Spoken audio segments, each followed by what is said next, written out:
Hey guys, welcome back to another video. This video is dedicated to photography because there are a lot of people asking me which lens to buy. Well, I'm not going to suggest you an expensive lens, but I'm going to suggest you a good lens, but it's pretty cheap for your DX cameras. So a lot of people who is a beginner to photography normally buys a DX camera because it's much cheaper because it comes with APC sensor. It's not like full frame sensor where it's a little bit expensive. So people who's using 3400, 3300, 3200, and 5400, 5500, 5600, 5300, 5200 and even 7000 series can buy these lenses because they are pretty good. I did a lot of research before I suggest you these lenses, and these lenses are only compatible with Nikon cameras. I'll create another video for Canon cameras, but this is exclusively for Nikon.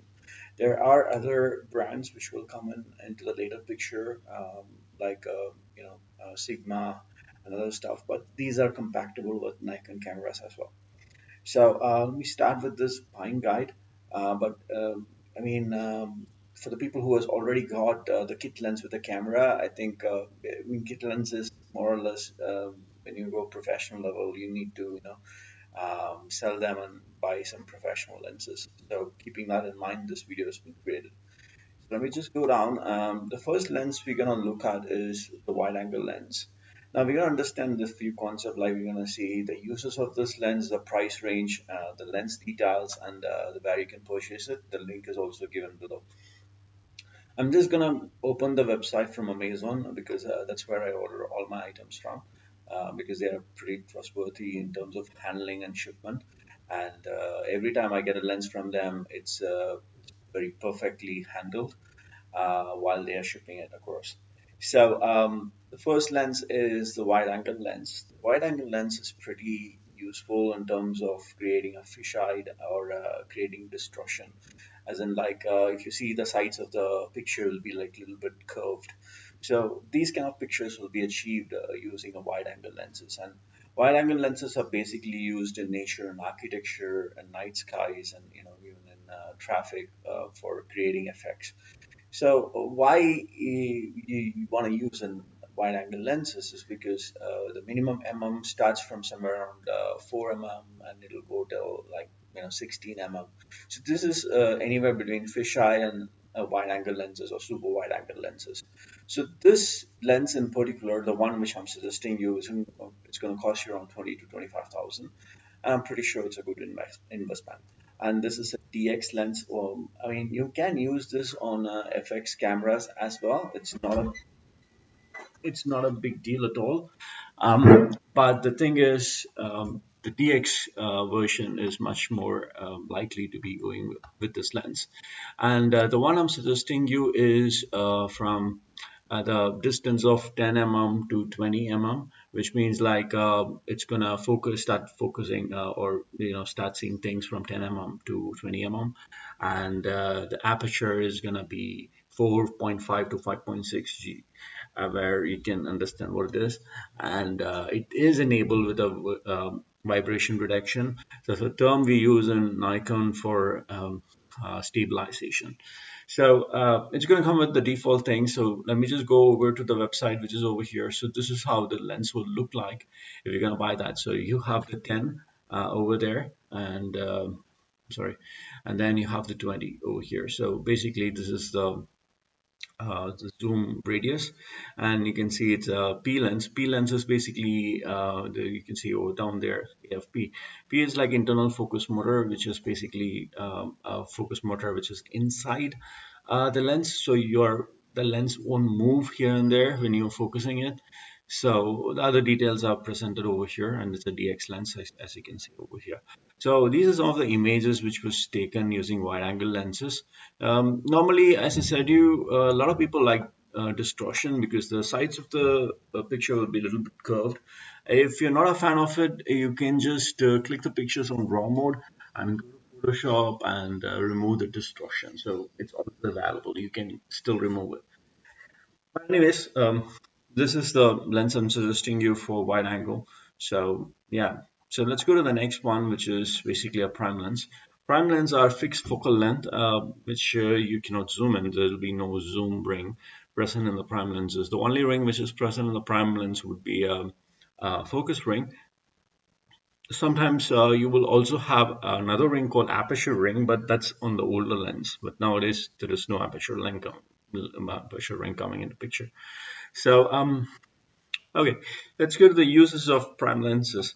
See, the uses of prime lenses are very straightforward. It has the lowest f-stop numbers possible, like it can go till 1.2, 1.4, 1.8 f-stops, which means that you're going to get an awesome bokeh and lesser focus, of course. And then you can use it for portraits outside, outdoor. You can use it for outdoor portraits, and then you can use it for night portraits because it's going to give you a lowest aperture numbers, and you can create depth of field or bokeh effect in terms of prime lenses. So the lens which I'm suggesting you is going to cost you about 8 to 11,000, might be anywhere between that. The name of the lens is Nikon AFS. AFS in the sense like it's a silent focus motor. Nikkor 50 mm is the focal length, like that's what you will see. And then f 1.8 G, which is the aperture number, and it's a prime lens. So the link which I've given you here, which is also in the description of this video, will help you to navigate to the Amazon website where you can buy this particular product. Oh, I think I didn't open that link, so just give me a second. Okay, so here we go.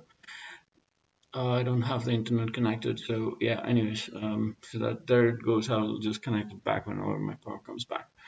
Well, anyways, let's go to the next one, which is the zoom lens. Why do you use a zoom lens? So this is going to be a normal zoom lens. So we don't say normal zoom lens, we just say zoom lens. So zoom lenses basically gives you a little bit of flexibility in zooming it, and anything beyond 16 or 18 mm is called a normal zoom lens, and it can go till somewhere around 70 or 100, 105, 140 mm. So basically these are like normal zoom lenses, which is zooms from a little bit closer to you to a little bit far away, not too far away but a little bit far away. Now, why we use this lens is basically for portraits again. So a lot of people use it for outdoor portraits and indoor portraits, fashion photography. So majorly we use this lens in fashion photography because we can a little bit zoom in here a bit, getting closer to the subject for a good portrait in indoor, or a little bit outside to cover the entire half body or full body of the people. So we use it for that, for indoor photography and fashion photography, and even in street photography and people photography. So when you're in the street and you want to take a picture of the people over there, how would you do that? Basically, you need to have the zoom lenses. You cannot go closer because see, there are a lot of candid photography these days. So if you are thinking about doing candid photographies, then obviously zoom lenses is what you need, because candid means that you have to be invisible. Now, if you're seeing prime lenses or wide angle lenses, you might need to end up closer or covering a lot of other items which you don't want to be involved in the picture. So in that case, you have to use the normal zoom lenses, which gives you a little bit of a space for you to zoom in on the subject to get a perfect picture of them walking, doing, talking, and stuff. So the price range of this lens is gonna be around 20 to 24,000, and it's a really good investment, I'm telling you, because 18140 is one of the best zoom lenses available from Nikon for the DX range of cameras. So the link is over here and as well as in the description. So let's just have a quick look at it. This is how the lens looks like, and this is the technology. So it has a VR, it's a ED coded glasses, and it's 18 to 140 mm, and you can see it's AFS and the DX symbol as well. So the aperture varies from 3.5 to 5.6, and that's a pretty standard aperture, I would say. It's a quite good aperture when you are zooming in a little bit. But remember, this is a variable aperture. All these lenses has variable aperture, which means the moment you zoom in, you're going to lose the minimum aperture and it's going to climb up to 5.6 as your minimum aperture. So that's the thing which you have to remember. And the next lens in this um, particular topic is going to be telephoto lens. Now, telephoto lens has two competitors here. I just want to show you a little lower model and a little bit higher model as well. So in case this is a quite exciting lens, and see the difference is just like around 10,000 bucks. So if you can afford a good lens, I think you should afford for like 35 to 37,000 range of lens. Now, why you need to use a telephoto lens is basically for bird, wildlife, events, majorly events, portraits as well, because it's not super zoom lenses. Because super zoom lenses are the guys who goes like really deep inside the zooming range. But telephoto lenses are like decent people who goes from like 140 or 120 or 70 even till 200, 300 mm. So that's the maximum range for these guys. And I've given you two options over here where you can basically choose from these two options. One is the DX version, which costs you around 21,000, and the FX version, which is going to cost you around 35 to 37,000. But if you're planning to do, if you wanna, upgrade your camera to a FX very soon, or if you're thinking like bird photography, wildlife, and even portraits are pretty good for you.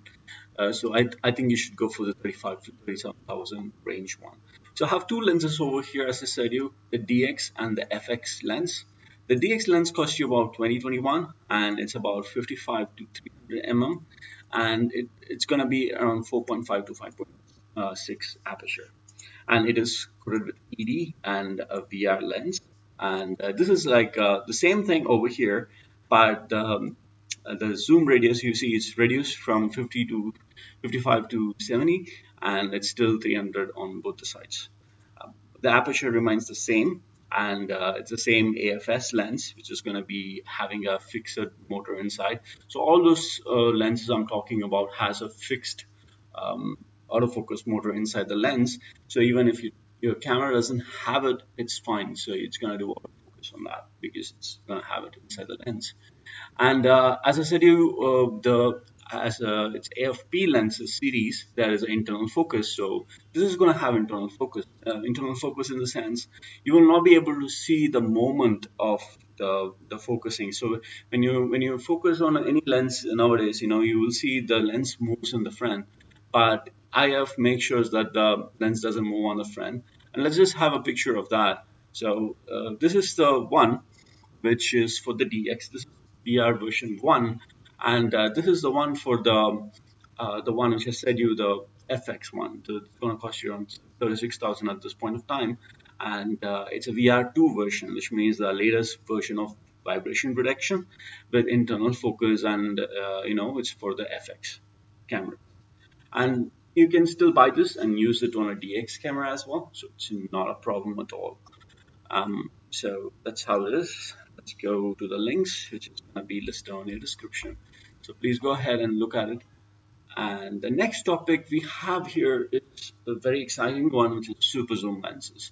What is super zoom lenses? Super zoom lenses are the lenses which goes to the moon and zoom it out. Yeah, basically, it's like that, but I'm a little bit exaggerating here. But it's majorly used for wildlife and bird photography, or domestic life as well, any animals for that matter. So why we need to use super zoom lenses? Super zoom lenses goes about 600 mm and 800 mm and all those things, beyond that. So why do we need to use it? See, for wildlife photography, you cannot go. I usually tell my students that you cannot take a selfie with a tiger, right? So of course, then you have to be like really, really far away from the animals. And when you want to do that, and the best thing you can do is like you can zoom in and zoom out. So this one lens I'm suggesting you can do that. It goes from 150 to 600 mm of a zoom, where you can really go closer to the subject. And the best thing you can do is like you can move yourself, and the animals will not even hear a thing that you're moving, because you're gonna be like literally far away from the animals itself. So you can move yourself and change the background and make it like really, really good background. So you can get a best picture out of it. So what I've heard about wildlife photography, or what I experience in wildlife photography, is that if you want to get a good picture in wildlife photography, it's not about the animal, it's not about the background, it's about the technicality of you, how you implement the picture, how you infuse the background with the foreground, with your subject. So basically, the technique you're gonna follow over here for the wildlife photography, it's gonna be far more superior than any other lenses you buy. So this lens is priced up from 60,000 to 70,000. Yeah, I know it's a bit expensive range, what I've suggested you till now, but this is the best lens for this price, and there is no other lens available in this price. Everything you go for Nikon is gonna be more than a lakh. So this is a pretty good lens. It's a very decent lens. It has like the DG, which means the Nikon terms to say that you can use it for both the FX and DX cameras. The OS is onboard image stabilization, so that's also there. And HSM is hyper. It's hyper speed motor. So basically, like very fast autofocus motor is inbuilt in this particular device. And let me show you the picture of that. Um, it's over here. Yeah. So this is the picture of this one. The beautiful feature of this is like it's about 2 kgs. I mean, you might think it's like 2 kgs, yes, but look at the size of it. It's humongous, but it's 2 kgs. You can still lift it. See, your camera will be like about 1 or 1.5 kgs, and this is going to be two, which is going to be totally like 3.5 to 4 kgs. And yeah, the tripod mounting is right over down there. So you cannot mount the tripod on the camera. You have to mount the tripod over here on this particular place. And you can also spin this up or down. So basically, however you like it.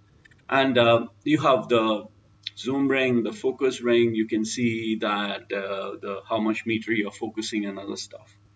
Those are the things which you're gonna get with this. Like you can see that, compare it with other pictures, and you're gonna get the autofocus. Like there are three technologies here in the focus, like AF, MO, and MF. MF is like complete manual focus. MO is like you can do a partial autofocus and still control the focus radius to a little bit of manual focus as well. And autofocus will not let you to control anything. Okay, so you can also see the focus radius, like you want to come closer, or full means like you can go from your end till the infinity, or you just put like 10 meters to infinity, or 2.8 to 10 meters. So it just tells you how much you can focus. So basically it's that. And then OS is like 1, 2, and off. So basically it has two levels of onboard stabilization, image stabilization. So you can just go from 1 to 2. And you can also set your custom options over here on the bottom. So these are the features you're going to get when you buy this particular Sigma camera for Nikon cameras. Oh, I'm sorry, Sigma lens for Nikon cameras. So that's about it.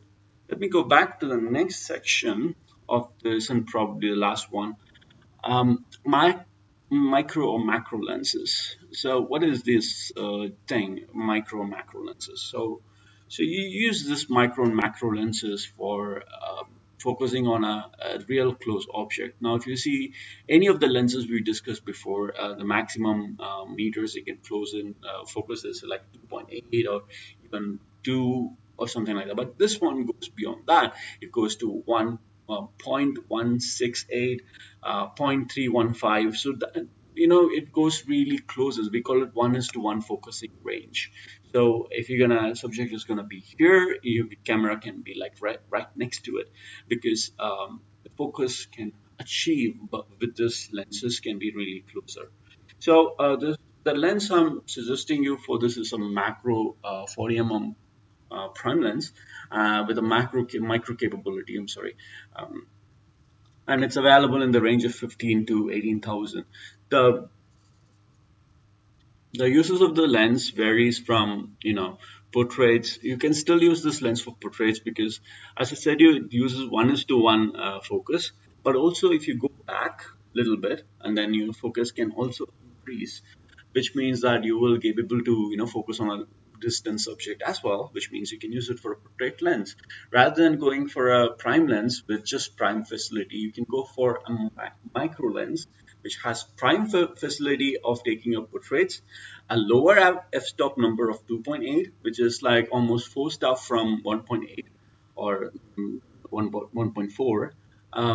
And it does micro also micro. I mean, you can go closer to the object and focus, like for jewelry photography. So your model is wearing a jewelry and you want to more focus on the jewelry, so you can go just closer to our ears and then make the jewelry to be like a little bit more lit, and you can see more details on this jewelry outside, and even for product photography as well. So the link of this particular product is listed over here. So I've just opened that already. It's right here. So this is the AFS Micro Nikkor 40mm 2.8G, and this is for DX cameras. The one which I have is 105, but it's really expensive. It's about 60 to 70,000 range. But the one which I have is compatible for both DX and FX, and it's 105 and it's with VR. So even you have a, I doubt if this has a VR over here because it doesn't have a vibration reduction. Now, why do we need a vibration reduction in this camera? Is like the more the closer you're gonna go, the more the shakes are gonna become. So the only option you have in this lens is like higher shutter speed. There is nothing else you can do. You just have to tune up your shutter speed a little higher so that it can match up the speed of your handshake and the shutter speed. So that's about the length of this. So I think we are done with our little bit of lens buying guide for your DX cameras. So if you have any questions or if you have a comment which tells you something different, you can just comment it out on the YouTube video. Just get back to me. My information and contact information, my training information is all mentioned in the description. Please go through that and get back to me in case of anything else. So thank you for watching this video. I will sign off right now.